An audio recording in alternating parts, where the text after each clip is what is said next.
Yung mga lods, ako nang sugdan ni og habo ning layon. So dito na ako diri sa imuhang katubuhan. Akong limpyuhan ang layon. So ako sa limpyuhan eh.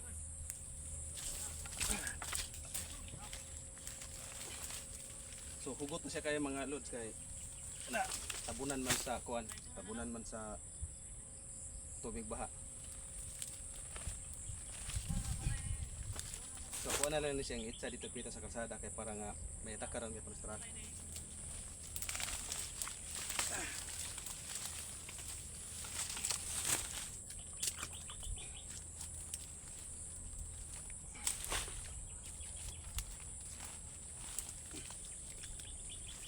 So ang mas mayo guro ani mga lodi. Ako sa ini siyang picturean para na gitawag og before and after. So picturean sa nako mga lods.